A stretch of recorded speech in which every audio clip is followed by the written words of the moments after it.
Hello, Jacksonites, and welcome back to Super Kaiju Binge, episode 16. I'm counting the re-review of King Kong vs. Godzilla's episode 15, so we're continuing on schedule with the fifth film in the Godzilla franchise, and one that is kind of a beloved classic, with 1965's Invasion of the Astro Monster, or as this poster says, Invasion of Astro Monster, or Godzilla versus Monster Zero, or just Monster Zero, whichever one fits this one most appropriately. I always like the title Invasion of the Astro Monster because that just sounds the most badass. Which I gotta say, I love the Criterion set, but this has got to be my least favorite poster made for this set because Ghidorah looks like shit, Godzilla looks like shit, and this is clearly the Heisei version of Rodan. The fuck? Whatever. So, Invasion of the Astro Monster is an interesting Godzilla movie because it's a few things. One, it was the very first Godzilla movie to introduce evil aliens as the film's antagonist. It was the first to feature a repeat monster, and it was the first to have American actors in its main cast. I did watch the Japanese cut of Invasion of the Astro Monster this time around. There's really no difference, like significantly, between both cuts. The Japanese cut is 94 minutes long, and the American version is 92 minutes long. So I think all they did was cut a couple scenes very, very short. Really, the biggest difference between the two is the dubs. Obviously, in the Japanese cut, everybody speaks Japanese, and Nick Adams is dubbed into Japanese. And in the American cut, obviously, you hear Nick Adams' real voice, and everybody else around him is dubbed into English. Other than that, the two movies are pretty much the same. But just for the sake of whichever one I watched, I'll just be mostly referring to the Japanese cut. It was also the first Godzilla movie to heavily feature sci-fi elements into the entire Godzilla franchise. Now, you can make your arguments about whether or not the entire Godzilla franchise is considered sci-fi or science fiction, technically, because to me, sci-fi always more just sounded like a more space thing. Which, though technically, back in the 1950s, there was a lot of science fiction movies that were made that featured atomic monsters. Then again, I consider the monster movie genre to be not just a subgenre, I consider it to be a genre in and of itself. But it's a whole kettle of worms. But of course,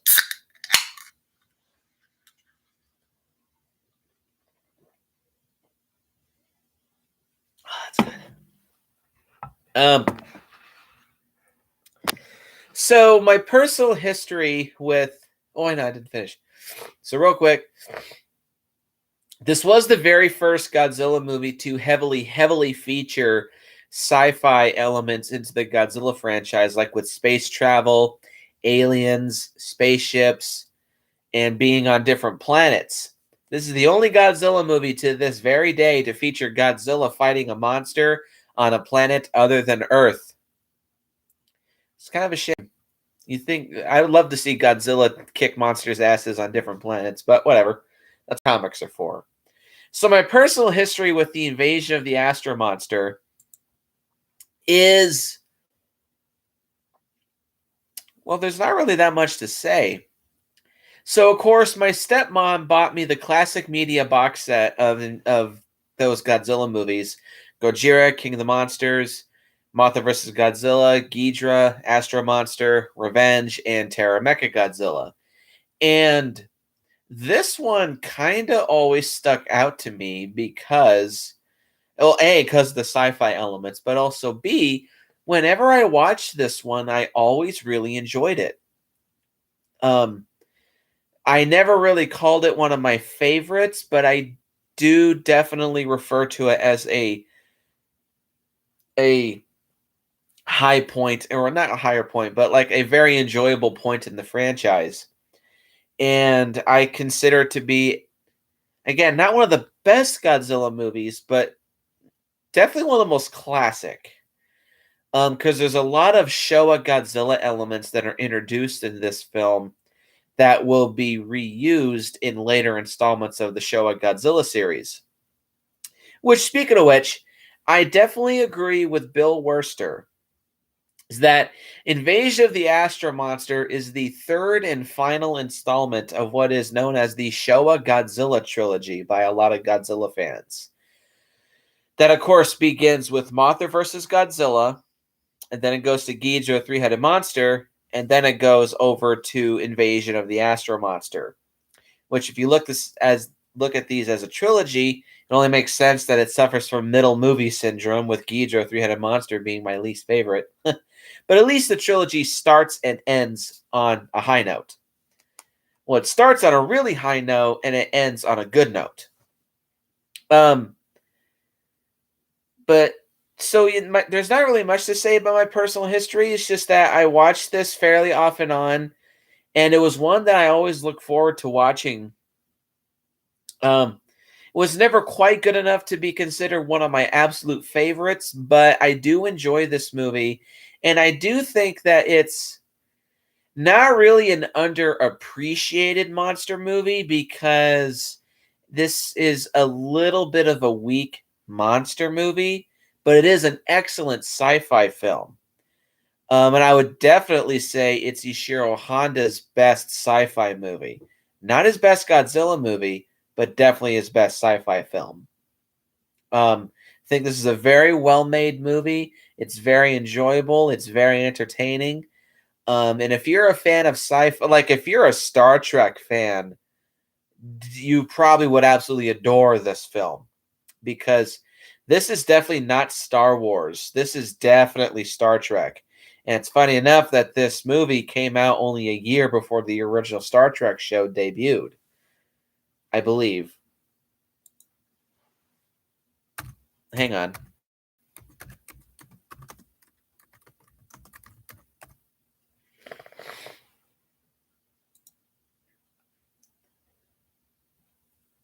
Okay, yeah, it was 1966.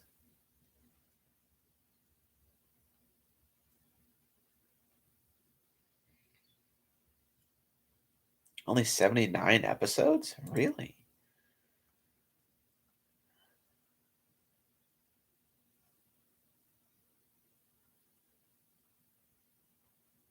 It got canceled? Really?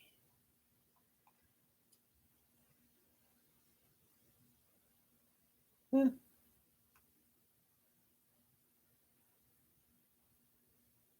Anyway, so yeah, this movie came out only a year before the original Star Trek debuted, and I do have to wonder if Gene Roddenberry saw this movie and gained a little bit of inspiration from this.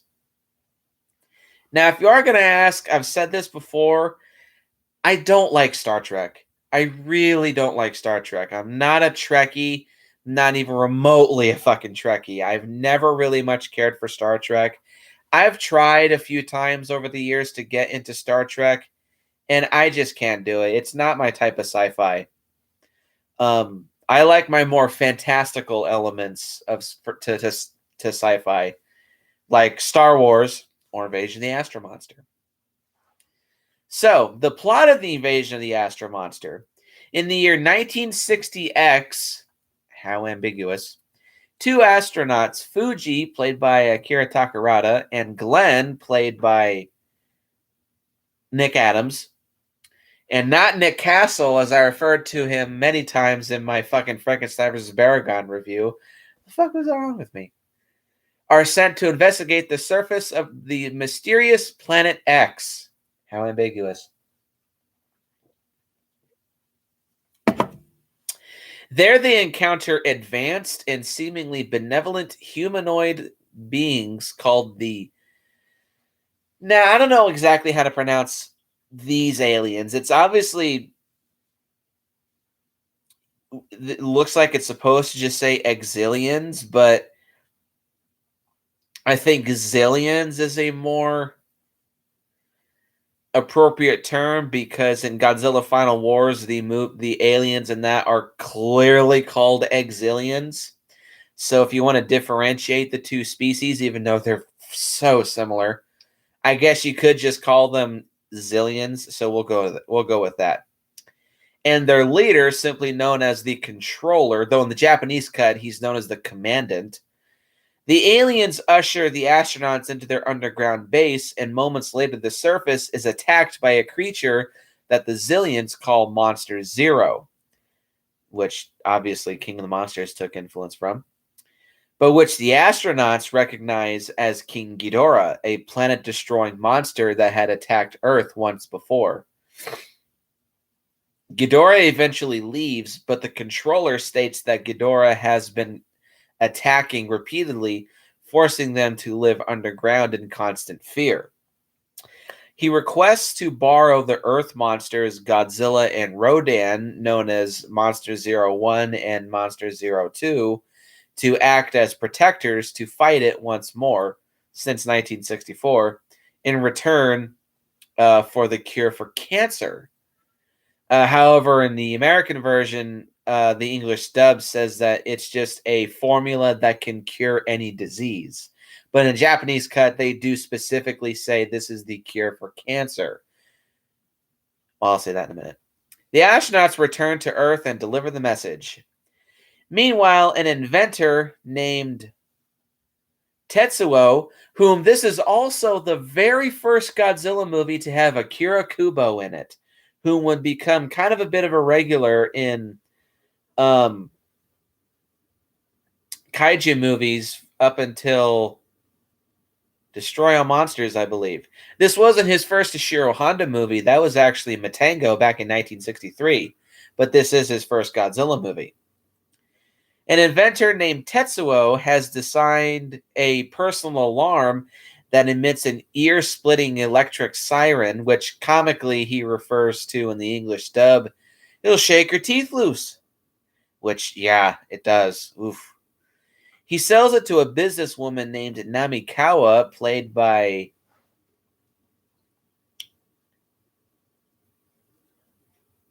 Kumi Mizuno, whom I believe this was her first Godzilla movie as well. Not her first Ishiro Honda movie, though. I believe that was also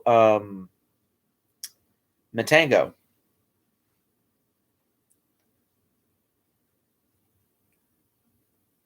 However, she disappears before paying him for the purchase of this device.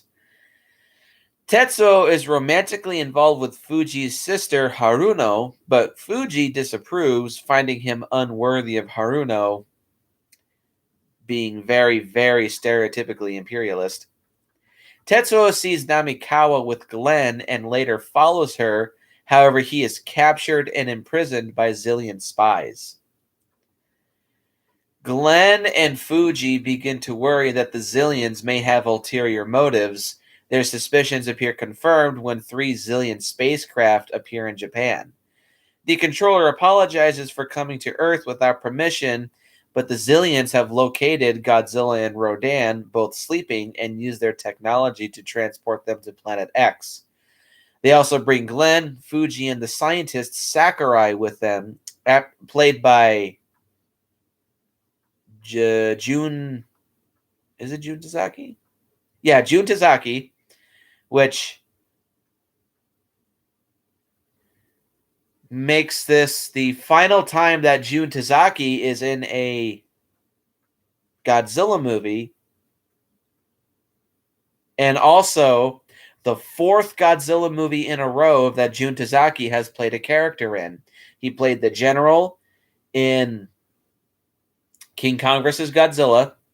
He played the editor-in-chief in Mothra vs. Godzilla. He played the head scientist in... No, was he? No, Jun Tazaki wasn't in Ghidorah 3-Headed Monster. Excuse me. But I believe this would be Jun Tazaki's final Godzilla movie, in which here he plays a head scientist. And next year, in 1966, he would play the General in War of the Gargantuas. Ugh. Anyway, after a brief confrontation, Godzilla and Rodan succeed in driving King Ghidorah away from Planet X. Glenn and Fuji sneak away during the battle and encounter 2 Zillion women, both of whom look identical to Namikawa. Zillion guards confront the astronauts and bring them back to the commandant, who reprimands them but does not punish them, saying, "You two are guests, so you'll be giving one warning." The astronauts are given a tape with instructions for the miracle cure and are sent home, leaving Godzilla and Rodan behind. The tape is played for the world's leaders, but instead it contains an ultimatum demanding that they surrender Earth to the Zillions or be destroyed by Godzilla, Rodan, and King Ghidorah, who are all under the aliens' mental control. Another first for this being the very first time that King Ghidorah would start his trend of being under alien mind control. Very, very, very annoyingly. Though here, I actually don't think it's that bad. And which I gotta say, I was gonna say this earlier. Damn, talk about a fucking bait and switch. Giving us something that, and telling us, hey, this is the cure for cancer. The cure for cancer? Oh my god. Oh man, you just want to take over the world. What the fuck? Why are you gonna dangle that fucking carrot in front of us and just yank it away? Thanks, guys. Man, the cure for cancer? Oh, well, I'm sure the aliens probably would have been sued by pharmaceutical companies.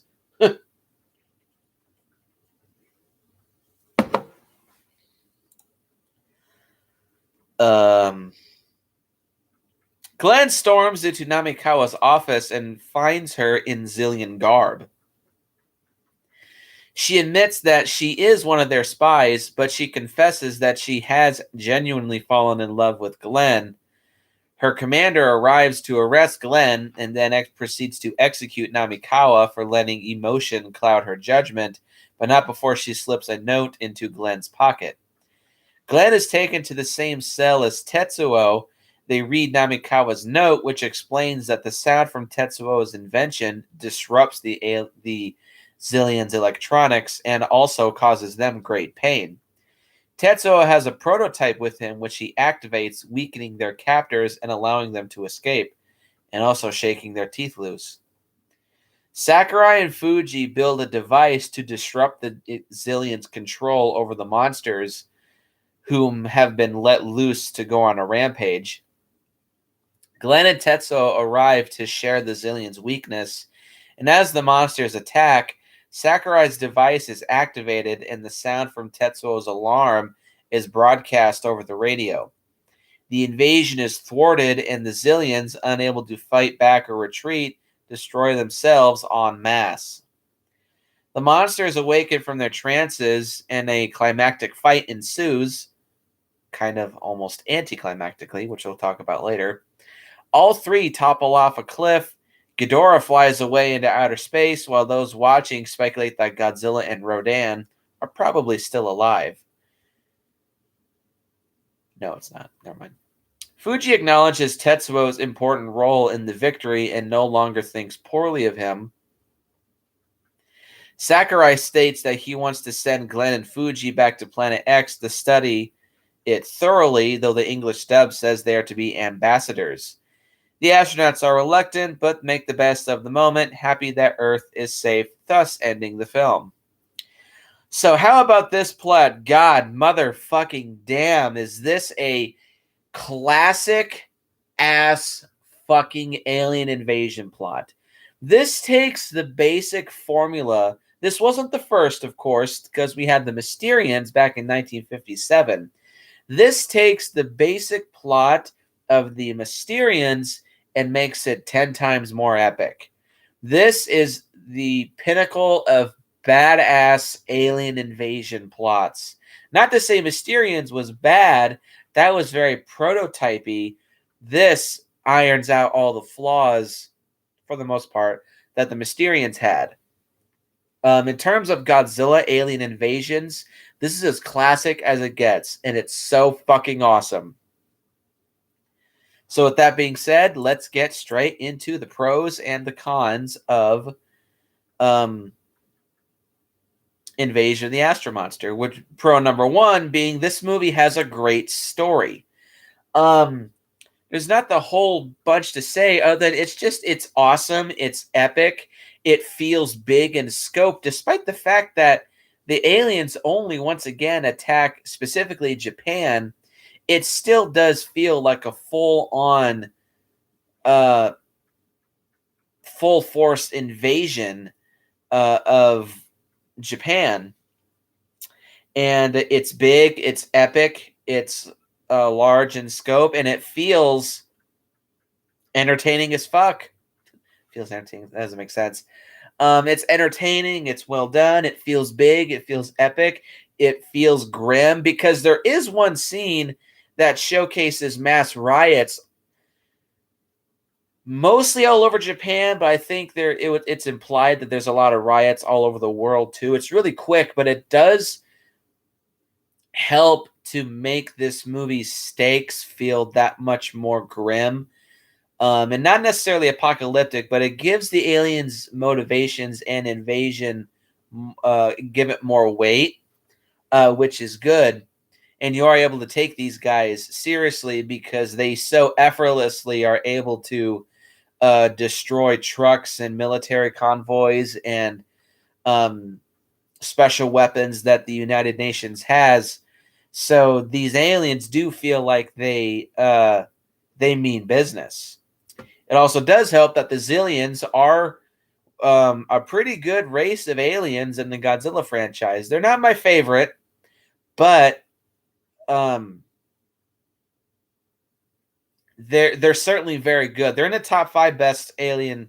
There's not that many alien races in the Godzilla franchise, but they're great. They're a great introduction to antagonistic alien forces in the Godzilla franchise. And they're also, like, they set a high bar for future alien invasions in the Godzilla franchise to set to. A couple do overpass that, mostly in the 70s. But everyone feels a little similar to the Zillions in Invasion of the Astro Monster. Like, their motivations aren't really different.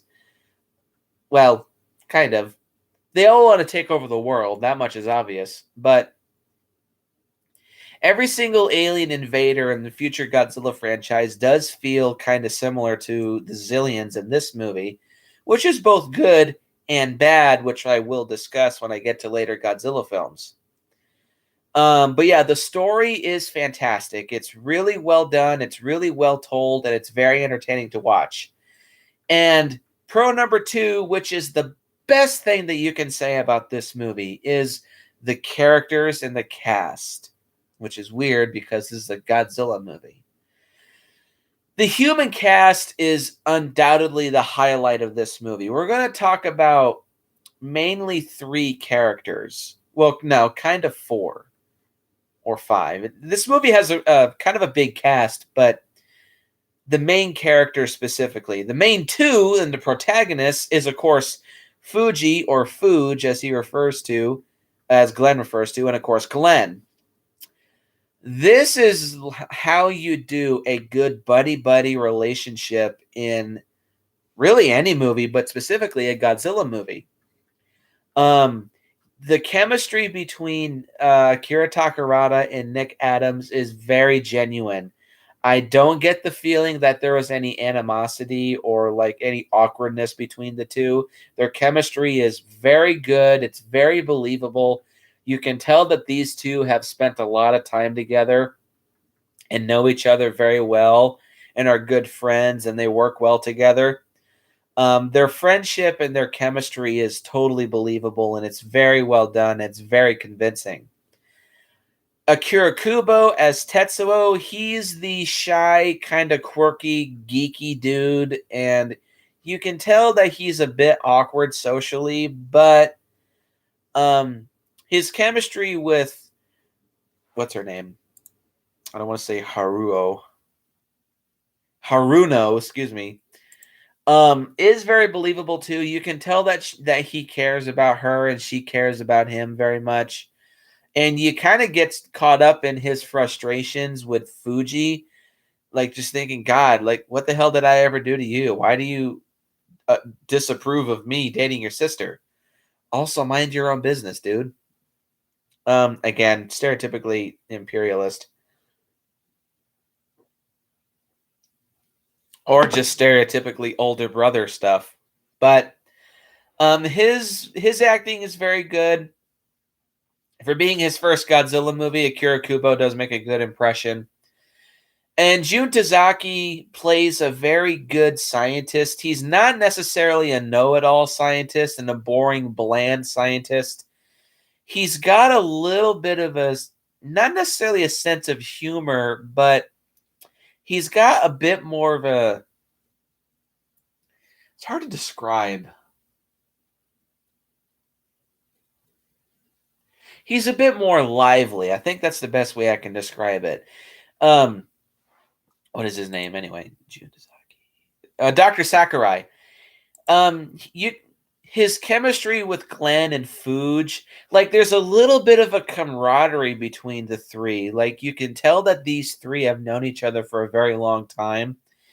And he's kind of like a proud professor looking down on his, or not down, like looking after his two best students. And they all think alike, especially Fuge. He's more of the scientist, whereas Glenn, he's like the mechanic slash muscle of the three. But Fuge and Dr. Sakurai, they mix very well because they're both scientists.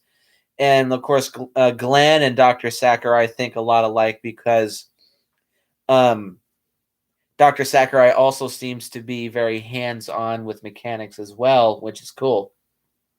Um, And also, when Tetsuo comes around, he mixes well with Dr. Sakurai as well, to a much lesser extent. But when he's there, his own scientific mind is added into the equation, and it all goes together very well. It's like clockwork.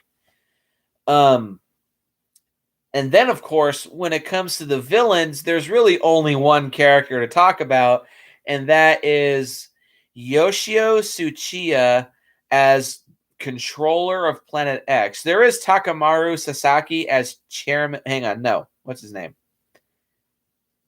No, excuse me. Kenzo Tabu as Earth Unit's commander from Planet X. He's just kind of like a second in command, no nonsense asshole bad guy. He's good at that too, but um the true star when it comes to the villains is Yoshio Tsuchiya as the controller of the Planet X. Damn, he is so fun to watch. It's been stated many times that Yoshio Tsuchiya liked playing more quirky and weird characters in um, sci-fi and kaiju films. This is easily got to be one of his top 5 best performances of his entire life. Um, his performance is so good. Um, he somehow manages in the beginning he comes off convincingly being very warm and very benevolent and very um friendly towards the humans.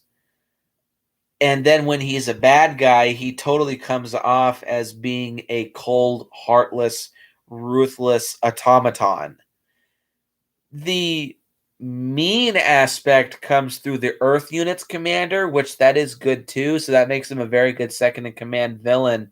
But the true highlight when it comes to the villains is the main commander, Yoshio Tsuchiya's character. The way that he talks and the way that he moves, it's very robotic, yet it also kind of feels like it's like this quirky otherworldly sense of movement and sense of not sense like he has a strange personality. It comes off being totally alien to him, but in the context of looking it through the commander's eyes, how he moves and talks is very normal. And even though these guys are humanoids, they still do come off as being very, very alien. Um, and again, the way he moves, it's very robotic, and it's a little not necessarily cartoony, but it's a little exaggerated, and it comes off as being slightly funny, but it does come off as being very otherworldly too. And even though there's no emotion on Yoshio Tsuchiya's face for the most part, I'll get to this in a minute.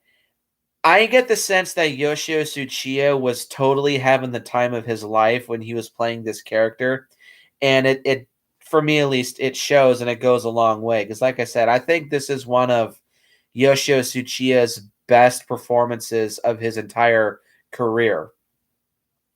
And one thing I absolutely love about his performance is there's one moment where he lets his benevolent facade slip.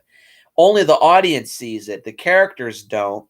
I think it was the scene when it was the scene after it was the scene right before Godzilla and Rodan were about to fight King Ghidorah, where the camera is facing the commandant, and right behind him is Dr. Sakurai, Fuge, and Glenn, and he's saying the two monsters will drive off the threat that threatens our world. And then you see on his face, there's like this little smirk on his face for a quick second, and that's when you immediately realize, oh, he's bullshitting. I smell a rat. I definitely smell a rat. And of course, the rat is uncovered and it stinks to high heaven later. But Yoshio Tsuchiya is absolutely breathtaking as the controller. He's very fun to watch. He's a very intimidating villain, and he's one of the best antagonistic non-kaiju villains of the entire Godzilla franchise. So awesome. But overall, the cast and characters in this movie are stellar. They're the best part of the movie, which thank God, because admittedly, the monster movie side of this is a little weak. Pro number 3 is the pacing for this movie. There's no scene that drags. There's no scene that feels unnecessary. Every scene feels important, and every scene flows into each other very, very naturally. It's a real shame that Ishiro Honda got sick of doing sci-fi and kaiju movies later, because if he kept doing this kind of stuff later in his career, he would have given us fantastic films. But the pacing here is very good. I'll admit that it runs a tad bit out of steam in the very end of the movie. I'll explain that when I get to the final monster fight. But overall, the pacing of this film is great. Nothing drags, nothing feels forced, everything feels important, just like a good film's pace should be. Pro number 4 is the monster action. There's not a whole lot of it. This movie is 94 minutes long, and I'd say there's maybe about, at the very latest, about a half hour's worth of, no, it's not even that. It's probably like 25 minutes worth of monster action. But what we have is entertaining, and this will lead into the effects, which are, I already lost count. God damn it, it was going so good.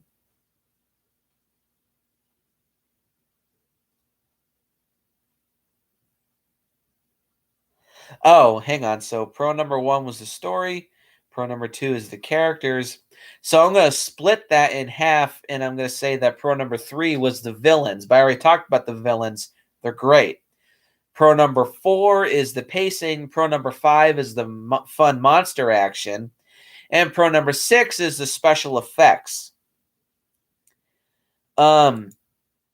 But the monster action is very, very, very fun to watch. It's really just Godzilla and Rodan and Ghidorah going on rampages all throughout the world. Well, Godzilla and Rodan are more in Japan, but they say that Ghidorah is attacking the U.S., which that also helps to give this a more around the world feel, even though at times it still does feel mostly like Japan's problem.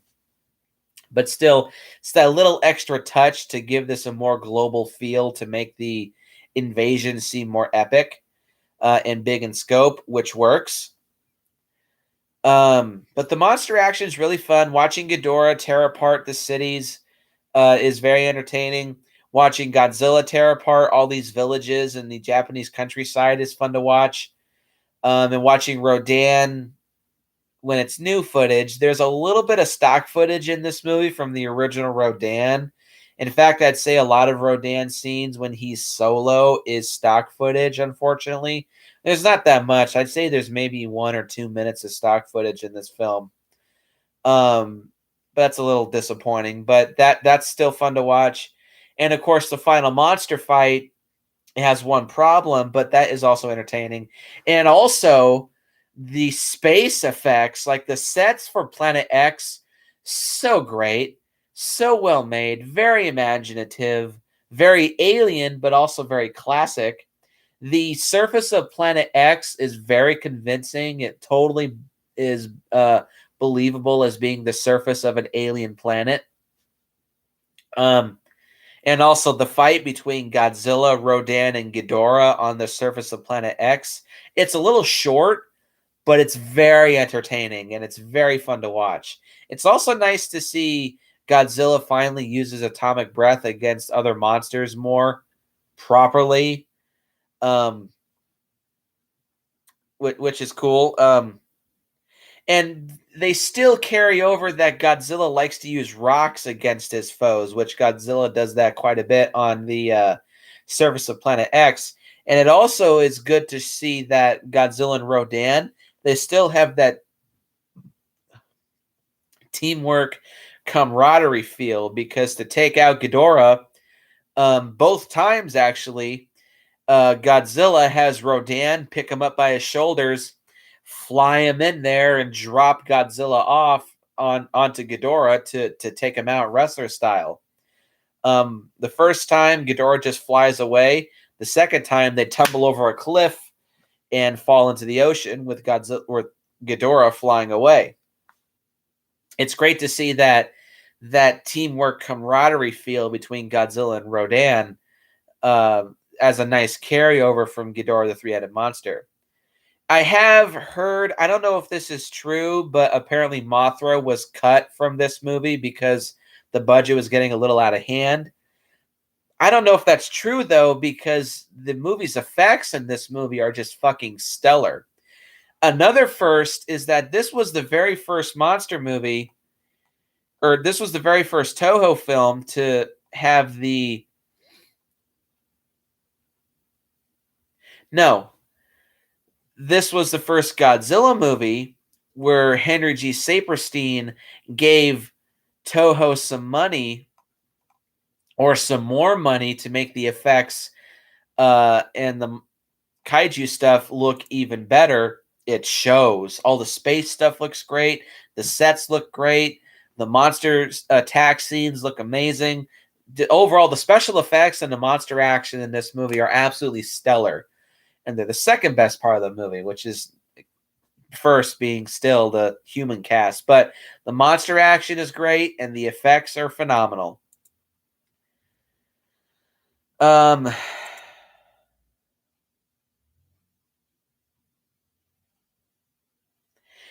number 7, not much to say. It's just the final rampage of this movie is very fun. Like the third act of this movie overall, I'll just say the great third act. It's nothing but action.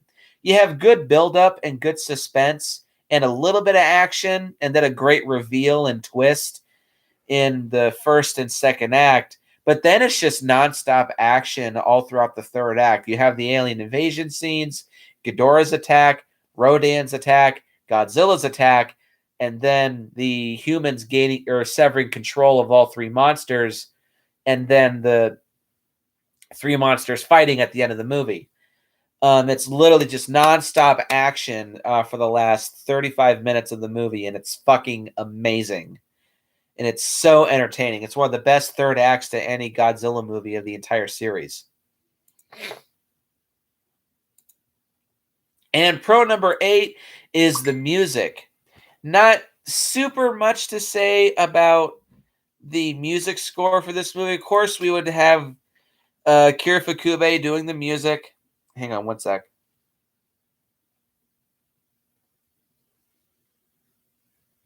Hang on.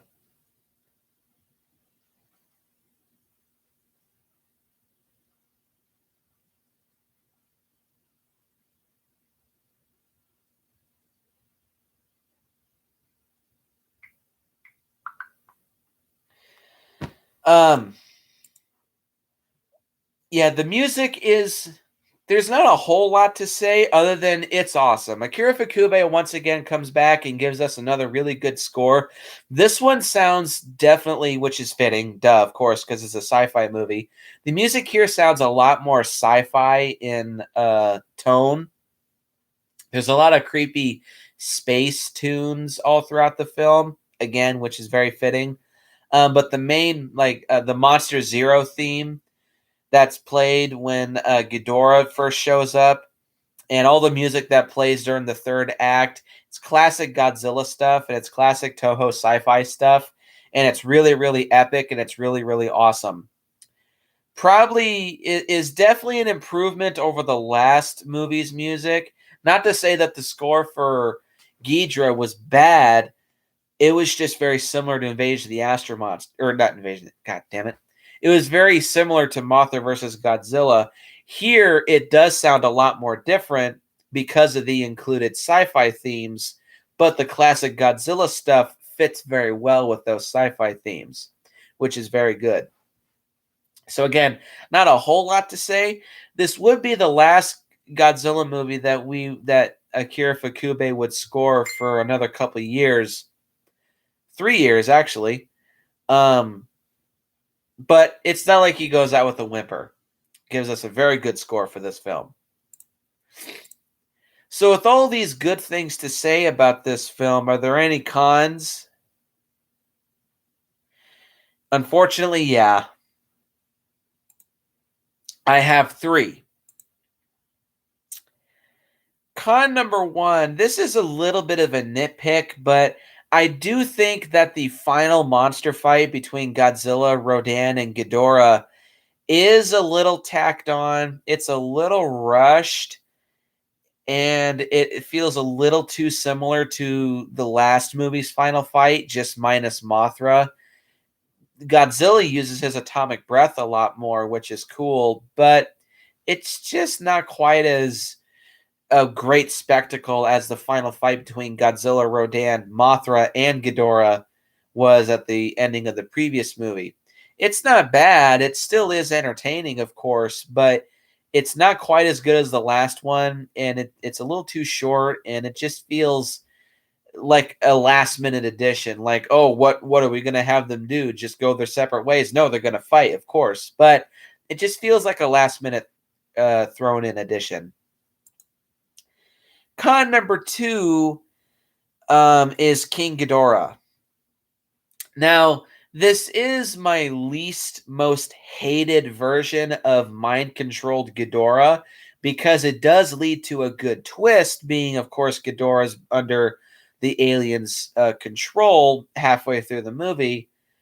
Um, so in that aspect, Ghidorah being mind-controlled is good, but still, my main issue with Ghidorah, he's not as powerful as he felt in the previous movie. Like him being under somebody else's control, I feel like that's a hindrance to his power.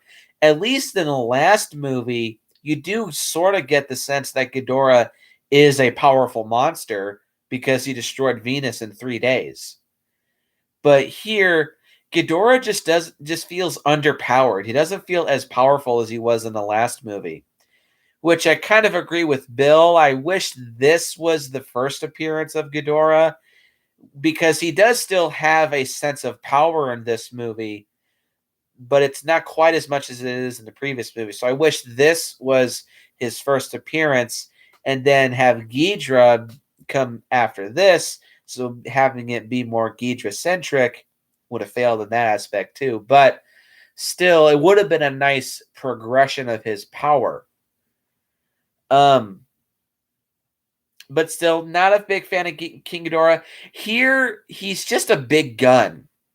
He's really just a big gun and a big trump card, which is easily the biggest reason why I don't like Ghidorah and Destroy All Monsters, but we'll get to that when we get to Destroy All Monsters. Actually, no, it's not the biggest problem, but it's the main problem I have with Ghidorah and Destroy All Monsters. But also, pardon my nose. I hope I'm not coming down with a cold. Well, it is cold here. It's actually snowing.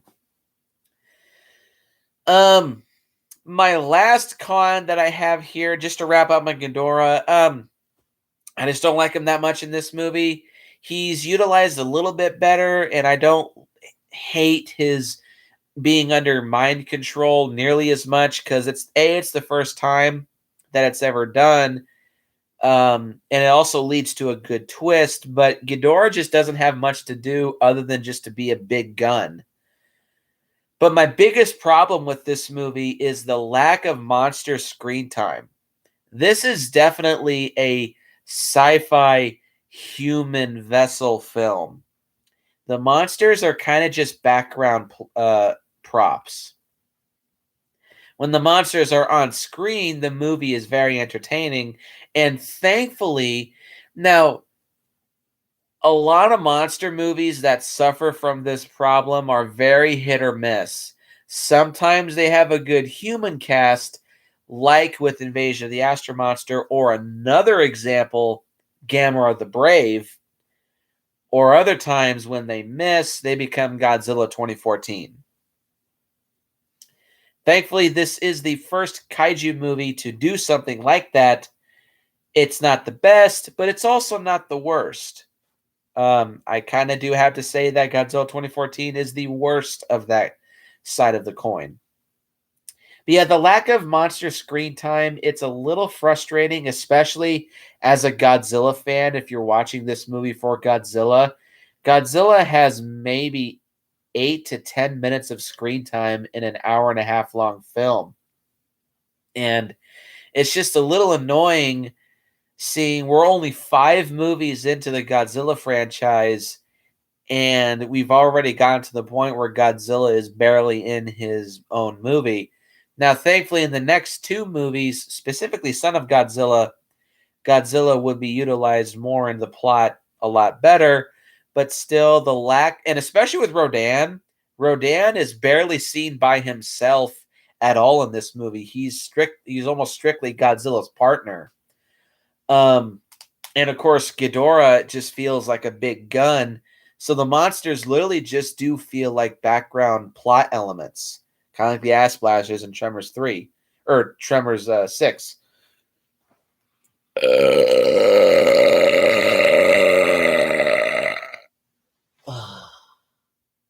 Tastes like chicken. So yeah, the lack of monster screen time is a little frustrating and it's a little disappointing. And really, that's the biggest element that keeps me from calling this one of my favorite Godzilla movies. I really want to. And if I was to make a runner-up list, this would be very high on that. But Ghidorah just being a big gun, the final monster fight being just a little tacked on, and the lack of monster screen time really hold this movie back for me. But that being said, and let's wrap up this review. This is a great movie. Not necessarily a great monster movie. It's a good one. But this is a great sci-fi movie, a great Ishiro Honda movie, and also just in general, I'd say it's a great movie. It's one of the most classic Godzilla movies of the entire franchise, probably the most classic Toho sci-fi alien invasion film. And just in general, for being the beginning of the mid era of no. Hang on, let me think.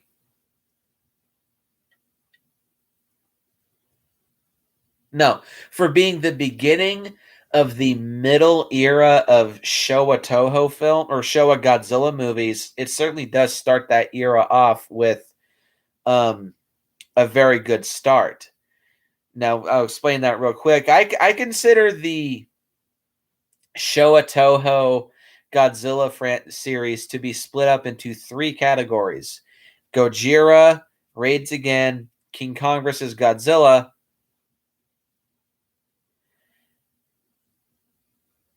Damn, really? James Bond 007 says Godzilla actually has 4 minutes and 56 seconds of screen time. Damn. That's even worse. Okay, so then see, yeah, if you're coming here to see Godzilla, you'll be disappointed because he has barely 5 minutes of screen time. But anyway, so Gojira, Raids Again, King Kong vs. Godzilla, Mothra vs. Godzilla, and Ghidorah Three-Headed Monster is the early Showa Godzilla series. Astro Monster through Revenge is the middle of the Showa Godzilla series. And then, of course, the 70s is the third era. So for the beginning of the mid Showa series, it definitely does start off with a very good installment. It's just a shame that it ends with technically a bad one.